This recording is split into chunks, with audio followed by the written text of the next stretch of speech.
আসসালামু আলাইকুম, ইউসাফের বাংলাদেশ থেকে আপনাদের সবাইকে স্বাগত। আমি আকিব জাভেদ। আজকে আপনাদের জন্য একটা যে এপিসোড নিয়ে আসছি, সেখানে আমি অস্ট্রেলিয়াতে আমার যেটা খুব পরিচিত বড় ভাই এবং একজনের সাথে আমার ছোটবেলা থেকেই সম্পর্ক বলতে পারেন। তো সে আমার শুধু বড় ভাই না, আমার টিচারও। তো তাদের সাথে আজকে আমরা অস্ট্রেলিয়া আপনাদের সাথে পরিচয় করায় দিব এবং তাদের সাথে আমরা অস্ট্রেলিয়ার ব্যাপারে অনেক কিছু নিয়ে কথা বলবো। তো আশা করি আপনারা ভিডিওটা শেষ পর্যন্ত দেখবেন, কারণ এটা আমার প্রথম আপনাদের সাথে পডকাস্ট হচ্ছে, যে পডকাস্টে আমার সাথে আমার দুটো বড় ভাই আছেন এবং তারা আজকে হোবার্টে ঘুরতে আসছে। তো আমি এই সুবাদে চিন্তা করলাম আপনাদের জন্য একটা ইনফরমেটিভ ভিডিও বানায় ফেলা যায়। আর সাথে আপনারা আমাদের অলরেডি ইতিপূর্বে ভিডিওর ভিতরে অনেক কিছু দেখেছেন, আমরা অনেক জায়গায় ঘুরেছি, কিছু ছবি দেখেছেন। তো আশা করি আপনাদের এই ভিডিওটা ভালো লাগবে আর ইনফরমেশন গুলি আপনাদের অনেক কাজে আসবে, যারা আগামীতে ব্যাচেলর বা মাস্টার্স করতে অস্ট্রেলিয়া আসতে যাচ্ছেন। তো প্রথমে পরিচয় করে দিয়ে, আমার পাশে আছে বাইজিৎ ভাই। বাইজিৎ ভাই কেমন আছেন? আর এই পাশে আছে আমাদের সঞ্জীব ভাইয়া। এবং সঞ্জীব ভাইয়ের কথাই আমি বলছি যে আমার ছোটবেলার টিচার ছিলেন।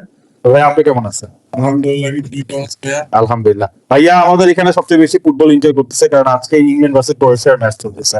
আর আপনাদের কাছে এই ভিডিওটা যেদিন আপলোড হবে ততদিনে আমাদের দেখা যাবে গ্রুপ স্টেজে চলে গেছে। তো আশা করি ওটা নিয়ে পরে কথা হবে। তো বাইজিৎ ভাই, অস্ট্রেলিয়ার জার্নিটা আপনি কিভাবে চিন্তা করেছেন? আপনি বাংলাদেশে কি করতেন আর এখানে কিভাবে আসা? আহ অস্ট্রেলিয়ার জার্নি আসলে আমার 2 বছরের মাথায়। আমি বাংলাদেশে মাঠে লেগেছিলাম, এখনো আছি। আমি মেরিন একাডেমিতে পড়াশোনা শেষ করে একজন অফিসার আমি জয়েন করি শিপে। শিপে কিছুদিন জব করার পরে আমাদের প্রফেশনাল সার্টিফিকেশনের জন্য চিফ মেট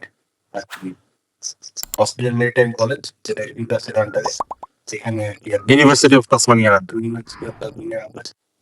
তো ওখানে একটা রিয়েল টুর্নামেন্ট সেশন করি। তো ট্রিটমেন্ট কোর্স শেষ করে 1 বছরে। আলহামদুলিল্লাহ। তো কোর্স শেষ করার পরে যেটা হয়, মানে আমাদের মেরিনার জন্য যে থাকার সুযোগ থাকে না। তো পরবর্তীতে আমি এমবিএতে ভর্তি হয়েছি। আলহামদুলিল্লাহ। এটাই ম্যানেজমেন্ট। ম্যানেজমেন্টের উপর। তো ইতিপূর্বে আপনি বাংলাদেশে অলরেডি একটা প্রফেশনাল লাইফে ক্যারিয়ারে ছিলেন। সেখান থেকে স্টাডি লাইফে আমরা যেটা জানি সাধারণত, যে একবার আপনি স্টাডি লাইফ ছেড়ে যখন প্রফেশনাল ক্যারিয়ারে ঢুকে যান, তারপর আবার স্টাডি লাইফে যখন ব্যাক করেন, এই জায়গাটাতে আপনার ট্রানজিশন টাইমটা তো অনেক হার্ড হয়। আসলে ট্রানজিশন আর চিন্তা ভাবনা মাইন্ডসেট আসলে থাকে এরকম। কারণ আমাদের প্রথমটা এরকম যে পড়াশোনা, জব, দুটা একই সাথে মানে জড়িত আর কি। কারণ যখনই কোনো প্রফেশনাল কেস লাইক আরো অফিসার থেকে সেকেন্ড অফিসার যাবো, তার জন্য কোনো খরচ মানে এক্সপেক্টের কোনো দরকার নেই। সেকেন্ড অফিসার থেকে যখন চিফ হয়ে যাবো, তখন একটা টেনশন। আলহামদুলিল্লাহ। তো ভাই, অস্ট্রেলিয়ায় আপনি এখানে যে কোর্সটা করেছেন, সেটা আপনি লাইফে কিভাবে ভ্যালু রাখবে, বা সেটা আপনি যদি কিভাবে বেনিফিট দেন? অবভিয়াসলি অস্ট্রেলিয়ান মিলিটারি কলেজ ওয়ার্ল্ডের নাম্বার 1 মিলিটারি কলেজ। প্রেস্টিজিয়াস ইনস্টিটিউটে পড়ার সুযোগ পাই, আলহামদুলিল্লাহ। আলহামদুলিল্লাহ। তো এখান থেকে আর কি ডিগ্রি সম্পূর্ণ করার পরে ঠিক নেই, অস্ট্রেলিয়ান বেসিলে জব করার সুযোগ সুবিধা আছে, যদি অস্ট্রেলিয়াতে থাকার মানে সুযোগ হয়। সুযোগ পায়। তো এখানে আরেকটা কোশ্চেন আছে, যেমন বাংলাদেশ থেকে অনেক স্টুডেন্ট আসতে চায় এবং মোস্ট অফ দি স্টুডেন্ট, যেমন আমিও যে জিনিসটা করছি যে ডিরেক্ট আইটিতে চলে আসবে। কিন্তু আইটিতে আসার পরে আমি একটা জিনিস অস্ট্রেলিয়া ফেস করছি, যে আইটি ডিমান্ডটা বাংলাদেশ থেকে যতগুলো এজেন্সি আছে, আপনি বলবে যে আপনি পার্থে চলে যান, বা আপনি ডারউইনে যান, বা আপনি তাসমানিয়াতে চলে যান, সেখানে গিয়ে আপনি আইটি করেন। কিন্তু অ্যাকচুয়ালি জিনিসটা আইটি করলেই যে পিআর পেয়ে যাবো, জিনিসটা তা না। এবং আমি এখন তাসমানিয়াতে এসে আমি ফেস করতেছি যে আমি যদি অন্য কোনো কোর্সে আসতাম, যেটা বাংলাদেশ থেকে অনেকে ডিসকারেজ করে, যে আপনি অন্য কোনো টপিকে যেতে পারবেন না, আপনি আপনার নিজের অ্যালাইনেই থাকতে হবে বেশি। এটা হ্যাঁ, এটা ঠিক আছে, এটা কিছু দিক দিয়ে সত্য, যেমন ভিসার ক্ষেত্রে।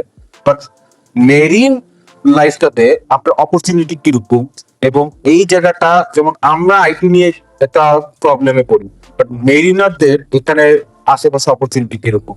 আর যদি আপনি মনে করেন আরো আগে আসতেন, তাহলে আপনি জন্য অপরচুনিটি কি? আসলে এই বছরে অস্ট্রেলিয়া সম্পর্কে যতটুকু জানছি, আমাদের ক্যারিয়ার হিসাবে বলতে, অস্ট্রেলিয়াটা আসলে মেরিটাইম জন্য খুব লিমিটেড একটা time। অনেক কিন্তু। প্রত্যেক দেশেই আপনারা জানছেন দেখুন মিলিটারি মিশন থাকবে। এইসব দেশ থেকে যারা মিলিটারি হয় কিংবা যারা নকরি, সবাই যে যার দেশ থেকে খুব ভালো স্যালারি জব করতে পারে, জব করতে পারে। হ্যাঁ, অবভিয়াসলি বাংলাদেশ থেকে যারা জব করে তাদের তো সিক্স অস্ট্রেলিয়া, ইসরায়েল, সিঙ্গাপুর, সেই ধরনের দেশগুলো তারা ডিগ্রি না পেতে পারে, চিফ মাস্টার ইঞ্জিনিয়ার। তো এগুলোর জন্য দুইটা পারপাস থাকে। একটা ডিগ্রিটা যে ভ্যালুয়েশন, ভালো কান্ট্রি ভালো ইনস্টিটিউট থেকে ডিগ্রি নেওয়ার যে একটা ভ্যালুয়েশন ব্যাপার থাকে, এটা একটা ব্যাপার পারপাস থাকে। প্লাস পাসপোর্ট দিয়ে লাইক যেমন অস্ট্রেলিয়াতে আমরা আছি, টু বি অনেস্ট, যে মানে পারপাস দুইটা থাকে। একটা হচ্ছে ভালো ইনস্টিটিউট থেকে ডিগ্রি নেওয়া, সেকেন্ড থিং হচ্ছে সেটেলমেন্ট। এটা আসলে থাকে কিছু নাই আমাদের। অবশ্যই সবাই সেকেন্ড ওয়ার্ল্ড বা থার্ড ওয়ার্ল্ড কান্ট্রি থেকে আমরা আসি একটা সেটেলমেন্টের চিন্তা করে। যেমন আমরা মেরিল্যান্ডের জন্য যেটা সবচেয়ে বড় ডিফিকাল্টি ফেস করতে হয় যে বাংলাদেশ পাসপোর্ট। বাংলাদেশের পাসপোর্টে অনেক দেশের ভিসা দুর্বলতা আছে, ভিসা অনেক সময় পাওয়া যায় না। তো মেরিল্যান্ড হয়েও অনেক তিনটাই অনেক ঝামেলার মধ্যে দিয়ে দিতে হয় পাসপোর্ট বাংলাদেশ পাচ্ছে। তো অনেক মেরিল্যান্ডে মনে মনে কোপ থাকে যে পাসপোর্ট চেক করতে পারবে, বাট এটা ইফেক্টেড টাইপের একটা কথাবার্তা হয়ে হ্যাঁ। স্কলারশিপ না। কিন্তু প্রত্যেকটা মানুষের লাইফ থেকে একটা ভালো লাইফ লিড করার জন্য ভালো একটু ভালো অপরচুনিটি বা একটা স্টেবিলিটি মধ্যে থাকতে। তো ফার্স্ট আমার যেমন আমি আসছি প্রাইমারি পারপাস ছিল ভালো ইনস্টিটিউটে ডিগ্রি নেওয়া। সেকেন্ড পারপাস এখানে আসার পরে অস্ট্রেলিয়ান লাইফ দেখছি গত 2 বছর আগে। তো আমার আসলে খারাপ লাগছে আলহামদুলিল্লাহ, এবং খুব একটা ডিফিকাল্টিজের মধ্যে দিয়ে যাওয়া লাগে না আলহামদুলিল্লাহ আল্লাহ সবার ক্ষেত্রে সেম হয় না, অনেকের অনেক ডিফিকাল্টি মানে সাপোর্ট পার করতে হয়। তো ইউনিভার্সিটি একটা বড় একটা অ্যামাউন্ট দেওয়া আপনাদের প্রতি সেমিস্টার আমাদের সবার দেওয়া লাগছে। যারা সিঙ্গাপুর থেকে ইন্টারনেট এই তাদের লো ফিস কিংবা ইউকে থেকে তাদেরও ফিসটা সেক্ষেত্রে বাংলাদেশিদের জন্য একটু অস্ট্রেলিয়াতে ফিসটা তারপরেও যারা আসতে চায় আসার পরেও যদি সুযোগ সুবিধা পায় থাকার জন্য থাকতে পারে, কারণ এখানে সেটেলমেন্ট করলে একজন মেরিন অফিসে ভালো জব অপরচুনিটি আছে, যেমন লঞ্জিভিটি, হ্যাঁ। মানে কন্ট্রাক্ট যে ইন্টারন্যাশনাল শিপে নর্মালি 4 মাস কন্টেস্ট সেই যুগে এসে আসলে সবাই চাইবে ফ্যামিলিতে টাইম দিতে লম্বা সময় শিপে না থাকার জন্য। অস্ট্রেলিয়াতে এই সুযোগ সুবিধা এত নেই না, একটু ভালো, যেমন এখানে ম্যাক্সিমাম 1 মাস থেকে 1.5 মাস আচ্ছা সীমিত। তাহলে ভাইয়া আমার এখানে আরেকটা কোশ্চেন, যে আমাদের যত ভাই বোনেরা যারা আগামীতে অস্ট্রেলিয়া আসার চিন্তা করতেছে, যারা মেরিনের লাইফটাতে এখানে অস্ট্রেলিয়াকে বেছে নেওয়ার চিন্তা করতেছে, তাদের জন্য যদি আমি আপনাকে বলি, যেহেতু আমরা জানি যে আপনি অলরেডি ম্যারিড, এখানে আপু আছেন, আর আপনার 2 বছর তো এখানে আলহামদুলিল্লাহ আছেন, সবাই আমরা মোটামুটি একটা সার্ভাইভিং লাইফ পেয়ে যাবো প্রথমে ইনিশিয়াল। তো এখানে একটা স্পাউস থাকাটা কত বেনিফিটেড, আর যদি একা থাকে তাহলে স্টুডেন্ট কিরকম বেনিফিটেড হবে? স্পাউস থাকার ব্যাপারটা এমন না যে সিঙ্গেল থাকে স্পাউস বিয়ে করে স্পাউস নিয়ে আসতে হবে, এটাও তেমন না। যারা ম্যারিড তাদের করবো স্পাউস সাথে করে নিয়ে আসার জন্য অ্যাটলিস্ট ইমোশনাল মেন্টাল সাপোর্ট, ওই লনলিনেসটা থাকবে না। প্লাস একটা ইকোনমিক্যাল সাপোর্ট যেটা সেটাও অবশ্যই। Spouse job part time job লোক থাকে, কারণ ইয়াতে এই সুযোগটা বেশ এখানে এক্সপেন্স তো অনেকটা ফিক্স। তো দুজনে জব করলে একটা ইজি এছাড়া তাসমানিয়াতে যারা আসবেন, একটা মেরিন স্টুডেন্ট যদি আপনার চিন্তা করে, তাহলে তারা কি কি প্রিকশনস গুলি আগে থেকে নিতে পারে, বা তারা কি কি জিনিস মাথায় রেখে আসাটা উচিত, যদি আপনি সাজেস্ট করতে চান? এটা আসলে ডিপেন্ড করে বিভিন্ন পার্সপেক্টিভের উপরে, বাট সবার জন্য কমন যে ব্যাপারটা ইকোনমিক্যাল দিকগুলো ব্যাকআপ, এটা আসলে যেহেতু অস্ট্রেলিয়াতে খরচও বেশি, তারপরে ইনস্টিটিউশনাল টিউশন ফিস যেটা এটা অনেক বেশি কম্পারেটিভলি উইথ আদার কান্ট্রিজ। ইউএসএতেও এত না। টিউশন ফিস নেয়, ইউকেতেও না, অন্যান্য দেশের দামি, বাট অস্ট্রেলিয়াতে অনেক বেশি। তো ইকোনমিক্যাল ব্যাকআপ অ্যাটলিস্ট টিউশন ফিসটা যদি থাকে তাহলে এসে খুব একটা বেশি ট্রাভেল করতে হবে। বাট অবভিয়াসলি এটা আল্লাহ তাআলা যার কবল বেগুন দিচ্ছে।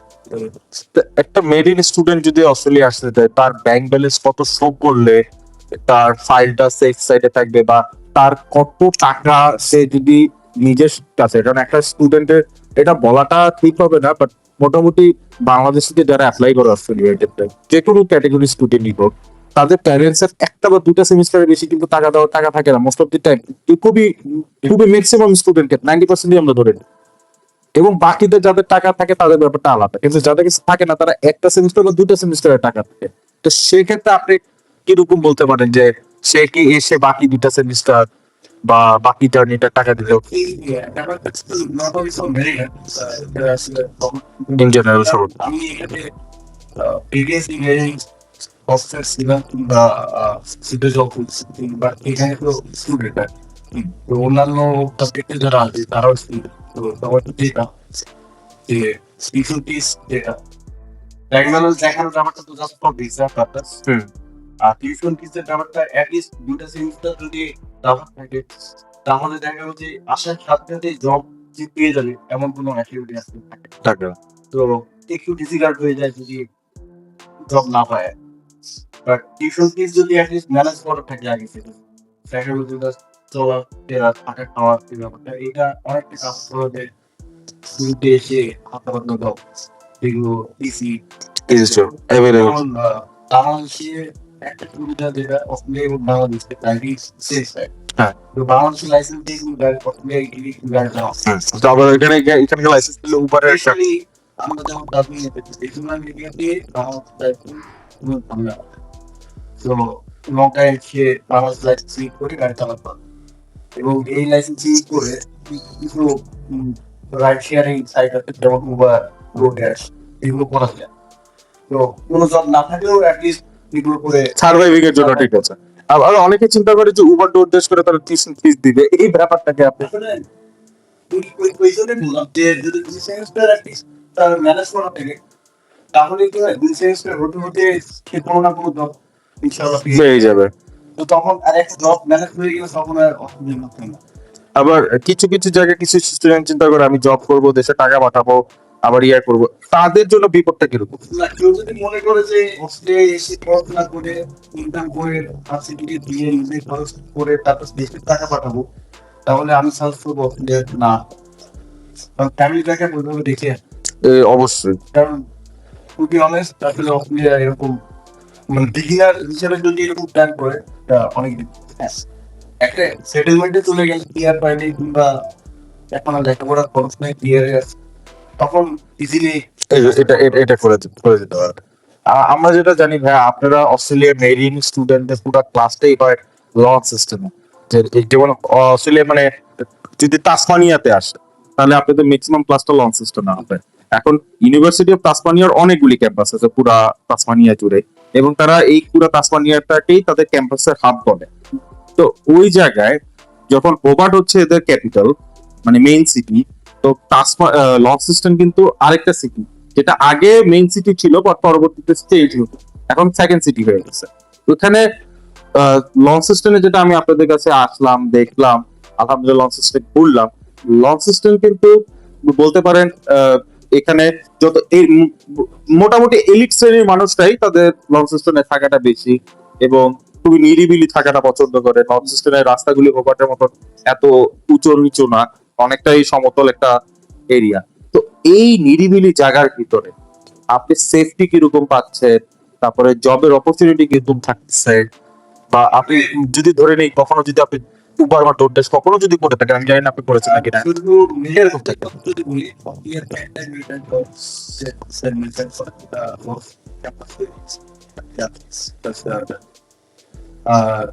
সো আমাদের আসলে আদার কোনো অপশন চয়েস থাকে না যে আমরা অন্য কোনো স্টেটে যাবো, তো আমাদের লঞ্চেই আসতে হয়। আচ্ছা, এটা জানা ছিল না। এটা একটা ঠিক ব্যাপার। আর সেকেন্ডলি যেখানে অপশন নাই আসার পরে সেটেলমেন্ট হয়ে যায়। আর launches from in comparison with other city like গোবার কিংবা সিডনি, মেলবোর্ন, সিডনি, এটা ডিপেন্ড করে আসলে একজনের চয়েসের উপর। যেমন আমার কথা যদি বলি যে আমার একটু নিরিবিলি সিটি, হোয়াইট সিটি পছন্দ, তো ব্যাপারটা আমার লঞ্চেস তো সেই হিসেবে ভালো লাগে। ছোট্ট একটা শহর, হেরিটেজ এরিয়া, হিস্টোরিক্যাল প্লেস, খুব সুন্দর ভ্যালি এরিয়া, তো ন্যাচারাল বিউটি উইথ সেফটি। আমি রোবটেও ঘুরছি, অন্যান্য সিটি খুব একটা বেশি ঘুরি নাই, বাট যদি কম্পেয়ার করি রোবটের সাথে, obviously Launceston is safer than robot. Good. আর এটা সত্যি কথা। এক একজনের সিটি লাইফ পছন্দ, এক একজনের মফসল টাইপ পছন্দ। কারোর ক্রাউড পছন্দ, কারোর ক্রাউড পছন্দ না।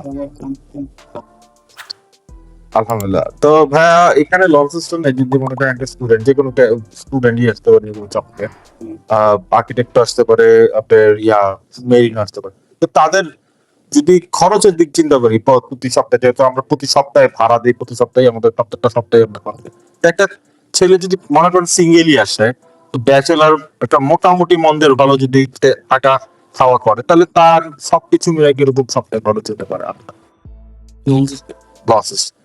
লঞ্চস্টোনে আসলে অস্ট্রেলিয়ার প্রত্যেক বছরে সব কিছু বাজেট বাড়ায়, খরচ বাড়ায়। সো একজন ব্যাচেলর যদি আসে, এখানে শেয়ার বাসা ইজিলি পেয়ে যান, শেয়ার বাসা আপনি মোটামুটি। বাট ফ্যামিলি বাসা পাওয়াটা একটু ডিফিকাল্ট, কারণ ফ্যামিলিদের জন্য যারা সেপারেট থাকতে পছন্দ করে, তারা আলাদা একটা বাসা নিতে পছন্দ করে, তাদের জন্য একটু ডিফিকাল্ট, বাট বাসা যেভাবে পেয়ে যায়। বাট ব্যাচেলরদের জন্য এটা আমি মনে করি easy, কারণ উইদিন বাসা ভাড়া ম্যাক্সিমাম 200-র মধ্যেই হয়ে যায়। 200 মধ্যে, সো এটা একটা উইকলি। মানে ইউটিলিটি সবকিছু সহ। আর একটা মানুষ যদি একটা লঞ্চস্টোনে মুসলমান বাংলাদেশ থেকে আসলে তাদের মুসলিম ফুড, হালাল ফুড এগুলি লঞ্চস্টোনে যখন 24-এর দিকে আমরা আসি, তখনও খুব মিনিমাম ছিল ব্যাপারটা, লিমিটেড ছিল। বাট ইদানিং খুব লোকজন বাড়ছে, এবং বাংলাদেশ থেকে অনেক স্টুডেন্ট আসছে, কিংবা অন্যান্য থেকে যারা বিভিন্ন এরিয়াতে আসতে চাইছে, তারা আসছে। সো সেই হিসাবে মুসলিম অনেক বাড়ছে, আর সেই হিসাবে আমাদের এখন মুসলিমদের জন্য ফুড যে ব্যাপারটা, এটা কখনো অনেক বাড়ছে। রিসেন্টলি দেখলাম কোলসো অনেক জায়গায় তাদের হালাল সেকশন ওপেন করছে।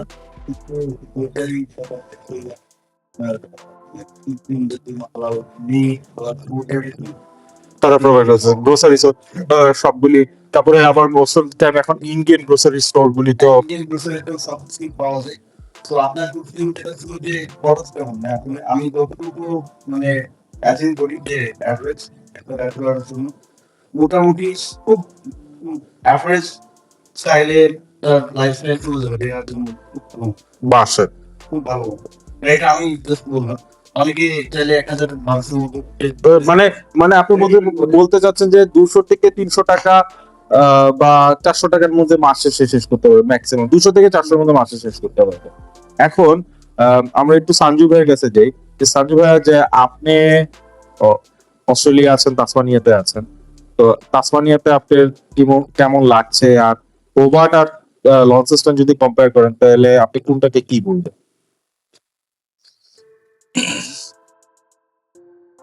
Basically, Tasmanian Hobart and Launceston same. কিছুটা তোমার শহর কেন্দ্রিক, কিছুটা তোমার ধরো মফস্বল। আমরা টাউন ধরে নিই। টাউন টাউন করতে পারো, হ্যাঁ। বাট আবার অন্য সাইড যদি তুমি যাও, সিডনি মেলবোর্ন থেকে যদি যাও, অনেকটা মফস্বল, একটা গ্রাম।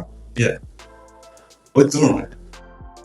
আর কিন্তু আমি দেখলাম যে হোবার্টের থেকে একটু এলিট শ্রেণী আমি লঞ্চস্টোনে বেশি দেখছি। লাইক তারা কোয়াইট থাকে, ভালো থাকে, তাদের গাড়ি বাড়ি সব ভালো, কিন্তু হোবার্টে আমি যে কোনো টাইপের ভাঙাচুরেই দেখি। বলতে তোমার থাকে কিছু, সব জায়গায় তো এই সেম থাকে, সব জায়গায় আছে। তো ওই জায়গায় একটু পয়েন্ট এন্ড কাম পিপল থাকে, ঠিক আছে, বাট নট ফুল এলিট শ্রেণী বলে যে আমরা লঞ্চস্টোন থাকে এবং হোবার্ট এলিট শ্রেণী নাই, তা না। না, তা তো অবশ্যই না। তা না, তো দু জায়গায় আছে। তো আর আমি অ্যাকচুয়ালি এটা জরিপ করি না, আমি বলতে পারতেছি না, কিন্তু আমার সাধারণ দৃষ্টিতে বলতে যাই যে কিছুটা হয়তো বা থাকে, থাকবে। কিছুটা থাকে, বা তোমার ধরো স্বাভাবিক যখন আমরা বাংলাদেশে থাকি, তো বাংলাদেশের আমরা কি করি, সবাই যখন আমরা একটা ইয়াং এজ থাকে, তখন আমরা কি করি, পড়াশোনার জন্য আমরা ঢাকা কেন্দ্রিক যাই, হ্যাঁ। বা আমরা জবের ক্ষেত্রে, বা আমরা স্কুল কলেজ আমরা যদি মফস্বল থাকে, আমরা জবের ক্ষেত্রে ঢাকা ঢাকা কেন্দ্রিক করি। আবার ঢাকা যখন আমার জব শেষ হয়, আমরা কি করি, আর মফস্বলে যে মফস্বলে আমরা- দেখি বড় বড় ফ্যাক্টরি বা অনেক জায়গায় হ্যাঁ। এগুলিতে যাচ্ছে এদিকে আমরা মুভ করে ফেলি। Move ঠিক করে ফেলি। as অস্ট্রেলিয়া তো তুমি যদি হোবার্ট এবং তাসমানিয়া আই মিন নর্থস্টার্ন কম্পেয়ার করো, সেম জিনিসই তুমি মানে মোটামুটি same। কিন্তু অস্ট্রেলিয়া মানে তাসমানিয়ার ক্ষেত্রে একটা বেস্ট জিনিস হলো তোমার ওদের ওয়েদার আর এয়ার তাসমান ওয়েদারটা বেস্ট বেশ, কারণ চারিদিকে তো সমুদ্র আমাদের এবং ফ্রেশ এয়ার, ওয়াল ফ্রেশ এয়ার তোমার এইখানে আছে এখানে। আলহামদুলিল্লাহ। আর ভাইয়া আমি আর যেটা আমরা জানি যে আপনি বাংলাদেশে টিচিং প্রফেশনে ছিলেন, ইউনিভার্সিটি আপনি লেকচারার ছিলেন, তো ভাই এখানে ধরে নেন স্টুডেন্টদের দিক দিয়ে একটা টিচার হিসেবে যদি আপনি চিন্তা করেন, অনেক স্টুডেন্ট এখন চিন্তা করতেছে বাংলাদেশ থেকে আমি তাসমানিয়া যাব, আমি পার্থে যাব, বা আমি অ্যাডিলেডে যাব, বা আমি ডারউইনে যাব, ব্রিসবেনে যাব। যে বাংলাদেশ থেকে যে কোনো এজেন্সি যা বোঝাচ্ছে নিয়ে নিচ্ছে, পরে এখানে এসে তারা অন্য কোর্স বা অন্য কিছু করতেছে। তো আপনি যদি সর্বসাকুল্য চিন্তা করেন, বা তাসমানিয়াতে ধরে নেন যে কোনো স্টুডেন্ট তাসমানিয়ায় করতেছে, সে সায়েন্স ব্যাকগ্রাউন্ড হইলে বা কমার্স ব্যাকগ্রাউন্ড হইলে, বাংলাদেশে যদি ব্যক্তিতে মিলে দুটা ব্যাকগ্রাউন্ডই হয়, তো এই তিনটা হয়, আমি দুটার কথা মেজরিটি ধরলাম। এই প্রেক্ষিতে আপনি তাদেরকে কি বলবেন যে কোন কোর্সে আসলে অ্যাকচুয়ালি তোমরা ফিউচারটা এখানে মোটামুটি একটা পেতে পারো? তো সেই ক্ষেত্রে এখানে দুই তিনটা ওয়ে আছে। তা হলো তুমি কি গ্রাজুয়েশনে আসতেছো নাকি মাস্টার্স? মাস্টার্স। গ্রাজুয়েশনে যদি আসো, যদি গ্রাজুয়েশন এখানে করতে চাও, তাহলে আমি প্রেফার করব তুমি ডক্টর বা লাইনে যাও, মানে গোল্ডেন, নার্সিং। মানে তুমি যদি এখানে লাইফ সেট আপ করতে চাও, তোমার উদ্দেশ্য যদি লাইফ সেট আপ করা এবং ভালো, অবশ্যই যেহেতু আমরা শিক্ষার্থী হিসাবে আসবা বা আমরা আসবো, সেক্ষেত্রে আমাদের অবশ্যই প্রায়োরিটি হবে আমার এডুকেশন লেভেল কিরকম, এটা আছে ফার্স্ট প্রায়োরিটি। অনেক। আর সেকেন্ড প্রায়োরিটি ভাই আমরা এডুকেশন পড়াশোনা করলাম, ঠিক আছে, কিন্তু আমরা যেহেতু সেকেন্ড ওয়ার্ল্ড বা থার্ড ওয়ার্ল্ড কান্ট্রি, আমরা সবাই তো একটা ভালো একটা ফার্স্ট ওয়ার্ল্ড কান্ট্রিতে সেটেল যখন আমরা হতে যাই, তখনই আমাদের সাবজেক্ট রিলেটেড কিছু সমস্যা আমাদের দেখা দেয়। যদি আমরা ইন্টারমিডিয়েট করে আমরা যদি অনার্স বা আই মিন গ্রাজুয়েশন লেভেল করতে চাই ইয়াতে, অস্ট্রেলিয়াতে, তখন তোমার ফার্স্ট চয়েস আমি মনে করি অথবা তুমি ডক্টর বা নার্সিং লেভেল গুলো তুমি বেছে নিতে পারো, বা ফার্মাসি, মানে যেটা খুবই প্রিমিয়াম এবং খুবই নিট। হ্যাঁ, খুবই তোমার ক্রুশিয়াল সাবজেক্ট আমরা যেগুলো ভর্তি করতে তোমার এরকম। তারপর সিভিল ইঞ্জিনিয়ার, মেকানিক্যাল ইঞ্জিনিয়ার, এটা খুবই নিট, ডিমান্ডেবল সাবজেক্ট। যেমন আমরা মানে এদের ডিমান্ড থাকবে মোটামুটি। ডিমান্ড মোটামুটি আছে, মোটামুটি না ফুললি গ্রিন সিগন্যাল বলা যায় ডক্টর, এদেরকে আমরা গ্রিন ডক্টর, নার্সিং, এদেরকে আমরা গ্রিন সিগন্যালে ফেলতে পারি। আর যদি তুমি এখন ধরো যে না, তুমি গ্রাজুয়েশন করে আসছো অ্যাজ এ মাস্টার্স স্টুডেন্ট হিসেবে, তখন তুমি গ্রাজুয়েশন একটা সাবজেক্ট করছো, হ্যাঁ একটা ব্যাকগ্রাউন্ড ফিক্সড হয়ে গেল। একটা ব্যাকগ্রাউন্ড তোমার ফিক্সড হয়ে গেছে, তো তুমি ওই ব্যাকগ্রাউন্ড চেঞ্জ করে আসাটা আমার মনে হবে না যে ভালো একটা দিক। কারণ তুমি তো একটা ব্যাকগ্রাউন্ড পড়াশোনা করে আসতেছো। সেকেন্ড ওয়ে যদি আসে না, আমি ভাই ব্যাকগ্রাউন্ড সমস্যা নাই, আমার এখানে পিয়ার নেই, আমার অস্ট্রেলিয়া আমার আসতে হবে, অস্ট্রেলিয়াতে আমার থাকতে হবে, অস্ট্রেলিয়া থেকে আমি স্থায়ী বসবাস করবো, যদি এরকম কোনো থিঙ্কিং এ আসো, তখন তুমি যদি কমার্স রিলেটেড সাবজেক্টে পড়াশোনা করবো, তাহলে আমি বলবো যে, বা আর্টস রিলেটেড যে সাবজেক্ট তোমার গ্রাজুয়েশন কমপ্লিট থাকে, তাহলে আমি তোমাকে প্রেফার করবো কোন সাবজেক্টে তুমি পড়তে চাও। ফার্মাসি বা ডক্টর এগুলোতে তখন তুমি তো অ্যাডমিশন করতে পারবে না, বা ইঞ্জিনিয়ারিং কোনো লাইনে হতে পারবে না, তখন তুমি হসপিটালিটি দিকে তুমি মুভ করতে পারো। হসপিটালিটি মানে যেমন তুমি শেফ শেফ, বা অ্যাজ এ বেকার, এজ এ বেকার, অ্যাজ এ বেকার শেফ, তোমার কিছু আছে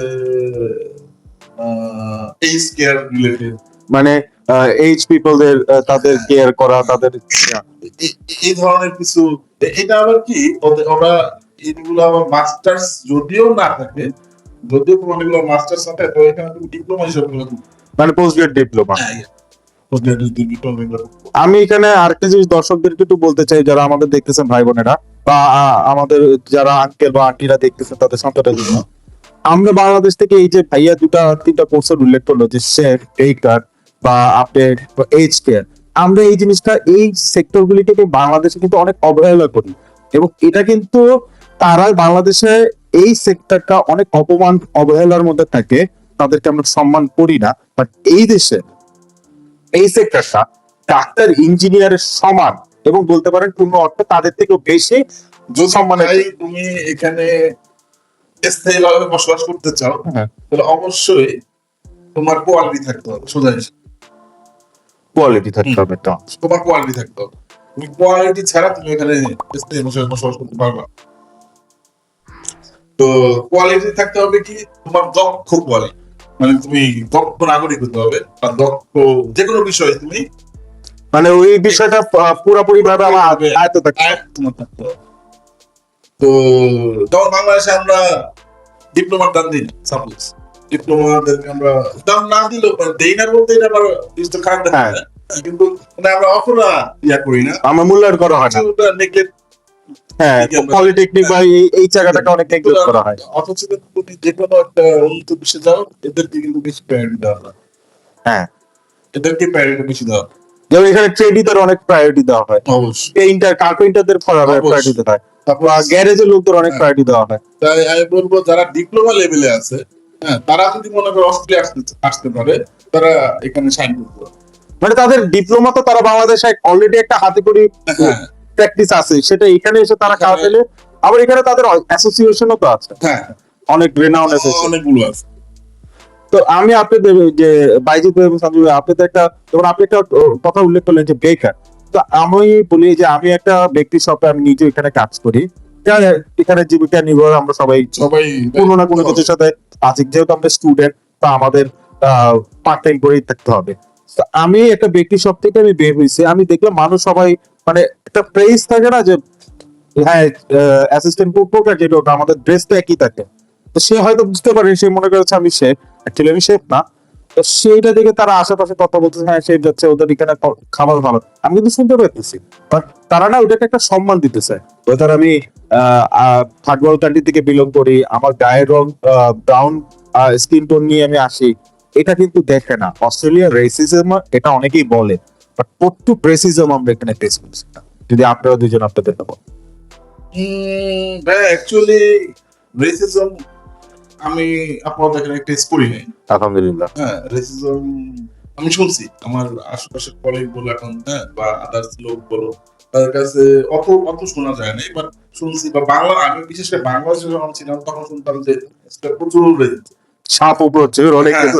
তো সেক্ষেত্রে যেমন আমার বাংলাদেশ থাকতে কিছু কলেজ ছিল, হ্যাঁ, ওরাও আসছে এখানে, যেমন সিডনি মেলবোর্নে আসছে কিছু। মাশাআল্লাহ। তো ওই সিডনি মেলবোর্নে শোনা গেছে মানে প্রচুর রেসিজম করে। কিন্তু আমি এখন তাজমানিয়াতে মোবাইলে কিছু মানে শুনেছি, বাট আমি এখন আপনি ফেস করেন। টেস্ট করি নাই, কারণ কারণ কি তাও জানি না। বাইরে থেকে বলছেন? আমিও, এখানে অস্ট্রেলিয়াতে আপনার আগে শুনছিলাম যে ব্যক্তিগত অনেক বেশি, people অনেক গ্রুপ, কিন্তু আসার পরে লাকিলি আল্লাহর রহমতে এখনো এরকম কোনো স্টিরাপ নেই। আর আরেকটা ব্যাপার, জাস্ট বাংলাদেশিদের সবাই ভালোই পায়।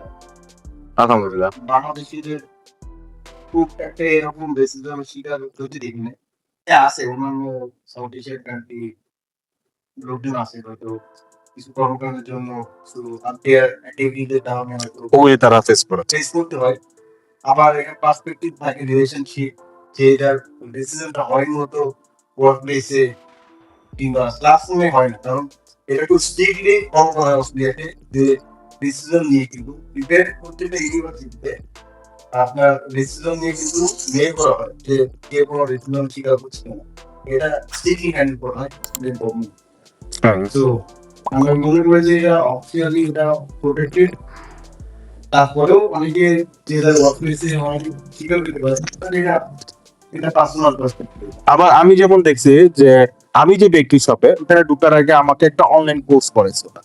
এখন ওই অনলাইন কোর্সের ভিতরে এনভায়রনমেন্টে আমি কিরকম আচরণ করতে পারবো, কোন আচরণের জন্য আমি কমপ্লেন করবো, কোন আচরণ নাই, এগুলো অনেক কিছু কোর্স করছে। এবং আমি সাবওয়েতেও কাজ করছিলাম, তো সাবওয়েতে আমার খুবই অল্প টাইমে কাজ করা হয়। সাবওয়ের ব্যাপারটা আমরা প্রমোশনের জন্য বলতেছি না, বাট সেখানে প্রায় একটা কোর্সের লিস্টই থাকে যেটা শেষ করতে ভাই 1 সপ্তাহ লেগে যায়। এরপরে ওটা শেষ হলে ওটা সার্টিফিকেশন দিয়ে দেন আমরা অ্যাপ্লাই করতে পারি। তো তারা মোটামুটি বলা যায় যে অস্ট্রেলিয়াতে আপনি এনভায়রনমেন্টের দিক থেকে তারা বা সোসাইটির দিক থেকে তারা কিছু ব্যাপারে কনসার্ন, বা একটা ওয়ার্ক এনভায়রনমেন্টে কিভাবে মানুষ চলবে এটা একটা রুলস তারা অলরেডি ফলো করে। আর সঞ্জীব ভাইয়ের কাছে যে কোশ্চেনটা আমি এখন করতে চাচ্ছি যে আপনার বায়োজিৎ ভাই পরিচয় কিভাবে হলো, বা আপনারা কিভাবে অস্ট্রেলিয়ায় দেখা হইলো, আপনাদের মধ্যে একটা ভালো বন্ডিং হলো? কারণ লস এঞ্জেলেসে আসলে আমি আপনাদের বন্ডিং এর সাথেই মোস্ট অফ টাইম আসলে বন্ধুস্থান জায়গাটা অনেক ওখানে বাঙালি যে কমিউনিটি এটা খুব সীমিত একটা কমিউনিটি। তো আসলে সাজুয়েশন পার্সোনাল অনেক ভালো সম্পর্ক, কারণ হচ্ছে আমরা দুজনে একই জায়গাতে জব করি। মাশাআল্লাহ। তো একই ওই থ্রুতেই ধরো আমাদের নতুন বন্ডিং বন্ডিং কথাবার্তা। আর তারপরে অনেকে আছে, আমি অনেক বাঙালি আছে বললেও সম্পর্ক এরকম হয় না, বাট আন্ডারস্ট্যান্ডিং এরকম কালচারাল একটা বডি কনভার্ট তৈরি হয়ে যায় আন্ডারস্ট্যান্ডিং। তো আসলে আমার সম্পর্ক আমাদের আন্ডারস্ট্যান্ডিং মাশাআল্লাহ। তো আমাদের পরিবার হয়ে ওখান থেকে দিয়ে তো লাস্ট 2 বছর আমি আপনাদের আমরা আলহামদুলিল্লাহ। এবং আমিও আপনাদের শেষে মাঝে মাঝে বিরত হয়ে চলে আসি, এনজয় করি। আমাদের অনেক কিছু আপনারা এই সেশনে ভিডিওতে দেখবেন। তো ভাইয়া অস্ট্রেলিয়াতে আসার পরে বাংলাদেশিরা একটা মজার কোশ্চেন করবো, বাংলাদেশিরা বাংলাদেশি কমিউনিটির সাথে কেন টাচে থাকতে চায়? খুব লিমিটেড টাচে থাকে। এটা আসলে খুব কন্ট্রোভার্সিয়াল একটা কোশ্চেন। হ্যাঁ। এটা আসলে আনসার দেওয়া ঠিক হবে না। এটা একেবারে আমি ভাবি একটাই কথা বলি, পার্সোনাল পার্সপেক্টিভ খুব গুরুত্বপূর্ণ একটা কথা। সো টাচে অনেকেই পছন্দ করেন যে টাচে থাকতে, জবের জন্য হোক, জবের থেকে হোক। আবার কারোর এক্সপিরিয়েন্স ভালো থাকে না, তারা ডিটেলস থাকতে পছন্দ করে। তো এটা যার যার এক্সপেরিয়েন্স কেউ অনেক ভালো পায়, চল, কেউ ভালো পায় না, কেউ চলে। বাট কমিউনিটি আমি স্ট্রংলি ডিরেক্ট করি, যেহেতু আমরা দেশি খাই। আশা করি যে সবাই মিলেমিশে একটা সুযোগ স্ট্রং রাখলে কি হয়, এই বল দেখে আমরা আসতে হবে। তো নিজেদের একটা অস্তিত্ব জানান দেওয়া, এটা কমিউনিটি স্ট্রং থাকলে এটা খুব সুন্দর। easily দেওয়া যায়, ভালো হতে হবে। বাট যদি কমিউনিটি ব্রোকেন কন্ডিশনে থাকে তাহলে আসলে আলটিমেটলি কারোর জন্য ব্যাপারটা ভালো না। ভালো। তো আমি কখনোই মানে ডিমোরালাইজ অথবা ডিমোটিভেট করবো না যে কাছে থাকা যাবে না কিংবা কাছে থাকা ঠিক না। অবভিয়াসলি চেষ্টা করা উচিত। এখানে যারা এক্সিস্টিং যারা সিনিয়র পার্সন আছে, যারা অলরেডি সেটেল, তাদেরও যারা নিউ কামার তাদের একটা ওয়েলকামিং একটা বিহেভিয়ার দেখানো। আবার যারা নতুন আসবে তারাও তাদের নিজস্ব পার্সোনালিটি রেখে চলাফেরা করা। আমার একটাই সবসময় বাঙালি মান যাতে অপমান না, হ্যাঁ। এটা মেনটেন করলে আমার মনে হয় না যে ইনশাআল্লাহ। সঞ্জীব ভাইকে একই জিনিসটাই ভাইয়া মাশাআল্লাহ ফুটবলে দিয়ে পুরাই ফোকাস সামনে আসলে মিলনের ভাবটা আজকে। কিন্তু ইংল্যান্ড কিন্তু ভাই অলরেডি একটা ম্যাচে কিন্তু 1 গোলে জিতেই গেছে। এইটাও মনে হয় হ্যাঁ, জিতবে। আজকে রাতে একটা ম্যাচ আছে। তো যদিও দর্শক আপনারা হয়তো কেউ কেউ শুনে খারাপও লাগতে পারে যে আমরা এখানে সবাই ব্রাজিল সাপোর্টার, বাংলাদেশে এই ব্রাজিল আর্জেন্টিনার মায়ের অস্ট্রেলিয়াতে চলতেছে। তো আশা করি আপনাদের সবাই আমাদের এই ইনফরমেটিভ পডকাস্টটা ভালো লেগেছে। অ্যাকচুয়ালি আমরা এখানে ঘুরতে আসছি, তো ভাইয়াদেরকে আমি রিকোয়েস্ট করেছি যে আমরা এখানে একটু বসি, 2টা কথা বলি, কারণ ভাইয়াদের কাছ থেকে আমি অনেক ইনফরমেশন নেই।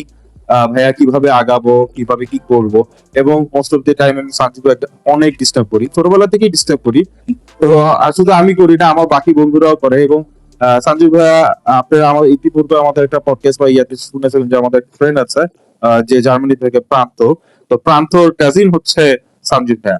এবং আপনারা প্রান্ত আর আমার ছোটবেলা থেকে স্কুল লাইফ থেকে আমরা একসাথে। তো ভাইয়ার কাছে আমাদের স্কুল কলেজ লেখাপড়া সবকিছু ভাইয়ের কাছে গিয়ে শিক্ষা। এবং আলহামদুলিল্লাহ আজকে বলতে পারি যে ভাইয়ার গাইডেন্সও অনেকটা এখানে আমরা নিজেদেরকে কিছুটা দিক থেকে গুছায় রাখছি। আর এখানে ভাইয়া, সঞ্জু ভাইয়া, বাইজিৎ ভাইয়া এবং আপু ভাবি, এরা আমাকে মেইনলি একটা ফ্যামিলি টাচ দেয়। যেহেতু আমার অস্ট্রেলিয়াতে সিডনিতে আমার ছোট মামা আছে, বাট এখানে আমার ওইভাবে কেউ নেই ভাইয়ারা ছাড়া। তো এই ছোট্ট পডকাস্টে আমি তাদেরকে একটু বললাম, এবং ভাইয়ারও আলহামদুলিল্লাহ আপনাদের মতন আমাকে অনেক উৎসাহ দিয়েছে এবং আপনাদের সাথে আজকে কথা বলছি।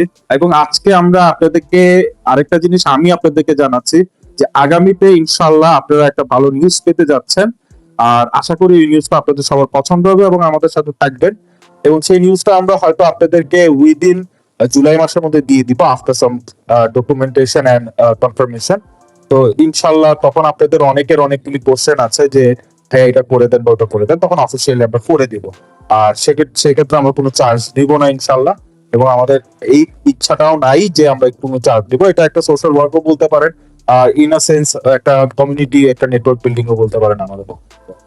আর অস্ট্রেলিয়াতে আপনারা আসবেন, সঞ্জীব ভাই কিছু কথা বলেছে, বাইজিৎ ভাই কিছু কথা বলেছে, একটু ভালো করে শুনবেন। যে আপনি মন করা ওই আপনাকে এজেন্সির কাছে গেলেন আর এজেন্সি বলে এই টপিকে চলে যাও, তোমার এই টপিকে পিয়ার, এখানে তুমি সেটেল হইতে পারো। তো ভাইয়া এজেন্সি যতই বড় হোক, এজেন্সি যতই যেমনই হোক, মিডিয়াম রেঞ্জের হোক, নিউ কামার হোক, বা 20 বছর 25 বছর ধরে ব্যবসা করতেছে বাংলাদেশে, তার আগে আপনি অস্ট্রেলিয়া কি সরকার কি ডিমান্ড করতেছে, অস্ট্রেলিয়াতে আপনি মোস্ট অফ দি টাইম আমরা সেটেলমেন্টের চিন্তা করি বা একটা ভালো জবের চিন্তা করি বা বাংলাদেশে এসে একটা ভালো ফিউচার গ্রোথের চিন্তা করি। তো ওই সব দিক থেকে আপনারা বাংলাদেশ থেকে অস্ট্রেলিয়া অ্যাপ্লিকেশন করার আগে 10 বার চিন্তা করে দিবেন। আর এমনটা প্রয়োজন না যারা ব্যাচেলর স্টুডেন্ট যে বাবা মা বলছে আর আমার ইঞ্জিনিয়ার হইতে হবে বা আমার ডাক্তার হইতে হবে, তাই এখানে আপনি নার্সিং প্রফেশনও আসতে পারেন, আপনি নার্সিং প্রফেশনে আসতে পারেন, যেটা আপনাকে একটা ভালো ফিউচার দিবে। এবং একটা ডাক্তারের থেকে এখানে নার্সিং এ যারা আছে তাদের ভ্যালু অনেক বেশি। আমি কিছু অর্থে মানে আপনি কথাটার মিনিংটা বোঝার চেষ্টা করবেন। আর অস্ট্রেলিয়াতে অনেকে বলে কি যে না আমি আইটি করব, আর নাইলে আমি দেখা গেছে সিভিল করব, নাইলে আমি চলে যাব ডাক্তার বা ইঞ্জিনিয়ার প্রফেশনে, বা আমি অ্যাকাউন্টিং করব। হ্যাঁ, এখানে অ্যাকাউন্টিং এর এখন আগের মতন অবস্থাটা নেই, বা আমি ফাইন্যান্সে বা মার্কেটিং এ আসবো। ভাইয়া আপনাদের শেফে আসতে না কোনো সমস্যা নেই, আমরা বাংলাদেশে এটাকে অনেক নেগলেক্টেড একটা সিচুয়েশনে ফেলে রাখছি। বা আপনি বেকারিতে আসতে কোনো সমস্যা নেই, আপনি পোস্ট গ্রাজুয়েটে আসলে অস্ট্রেলিয়া আপনাকে ভিসা দিবেন এটা ভুল কথা। আপনার ডকুমেন্ট যদি ঠিক থাকে, আপনার পেপার প্রসেসিং সব ঠিক থাকে, আপনার পারপাস যদি ভালো করে বুঝাতে পারেন, আপনার ফিউচারে এটার বেনিফিট যদি বুঝাতে পারেন, এবং ওরকম স্ট্যাটিস্টিক যদি আপনি আপনার এসওপি তে লেখেন। যেমন আমি আমার এসওপি তে মানে আমার স্কুল অনেক বড় ছিল এবং ওইখানে আমি স্ট্যাটিস্টিক দেখিয়েছি। তো আমি আপনাদেরকে বলবো আপনারা ওইভাবে আপনাদের পেপার গুলি গুছান। কোনো সাহায্য সহযোগিতা লাগলে এখানে অস্ট্রেলিয়াতে অনেকে আছে, ভাই সঞ্জু ভাই আছে, বাইজিৎ ভাই আছে, আমি আছে, আমরা আপনাদেরকে ওই সম্পূর্ণ সাহায্য সহযোগিতা করবো সবসময়। আর আশা করি আপনাদের আমাদের এই পডকাস্টটা একটা কাইন্ড অফ পডকাস্ট, আবার এটা বলতে পারেন নরমাল একটা কন্টেন্টও বলতে পারেন। তো এই জিনিসটা ভালো লেগেছে। তো ইনশাল্লাহ আল্লাহর রহমত থাকলে আগামীতে উইদিন জুলাই আমরা একটা ভালো নিউজ নিয়ে আসবো। আর আমাদের সামনে প্রতিটা কন্টেন্টে আপনারা আমাদের সাথে থাকুন। আর আমি বলবো না এটা আপনারা আপনাদের ইচ্ছা লাইক শেয়ার সাবস্ক্রাইব করাটা, বাট আপনারা যতটা আমাদের এনকারেজ করবেন আমরা ততই ভালো জিনিস আপনাদের কাছে নিয়ে আসবো। তো সেই সুবাদে সামনের ভিডিওতে আপনাদের সাথে আবার কথা হবে, আবার দেখা হবে। বিশ্বকাপ এনজয় করেন। আর নামাজ আমি আশা করবো আপনারা সব ভাই বোনের নামাজটা ঠিক মতো পড়বেন। দেখেন আল্লাহ যদি না দেয়, আপনি যতই টাকা থালেন, যতই চেষ্টা করেন, হবে না। তো আল্লাহর কাছেও যেতে হবে আর মন থেকে যেতে হবে। এমন না যে আমি যাবো এই জন্যই চাচ্ছি। নামাজ রোজাতে আসুন, কারণ আমরা অস্ট্রেলিয়া বাংলাদেশে ঘরের কাছে মসজিদ ছিল বাট কখনো কোনো ওয়াক্তে যাই নাই। বাট এখন অস্ট্রেলিয়াতে মসজিদে যাওয়ার জন্য আমরা অনেকবার নামাজের ওয়াক্তে ঢুকে সবার সাথে মিলে নামাজটা পড়ি, আল্লাহকে ডাকি। এটার জন্য আমরা সবাই একটা ক্রেভিংস একটা আলাদা। এবং শুক্রবারে দেখা গেছে আমরা মোস্ট অফ দি মুসলমান বাংলাদেশি শুক্রবারে আমরা মেনলি কাজই রাখি না, যে অ্যাটলিস্ট এই জুম্মা নামাজে তো আমরা সকল মুসল্লিদের দেখতে পারবো, একটু আজানটা ভিতরে খুতবার টাইমে আজানটা দিবে, ওই আজানটা শুনতে পারবো। তো এই জিনিসগুলি ভ্যালু বাংলাদেশে থাকতে থাকতে বুঝেন এবং নিজেকে ওই চর্চাটার মধ্যে নিয়ে আসেন, তাহলে একটা ভালো ফিউচার এখানে আপনারা বানাতে পারবেন ইনশাল্লাহ। তো আপনাদের সাথে কথা হবে, দেখা হবে আবার। ততদিন ভালো থাকবেন, সুস্থ থাকবেন, আল্লাহ সবাইকে ভালো রাখুন। আসসালামু আলাইকুম।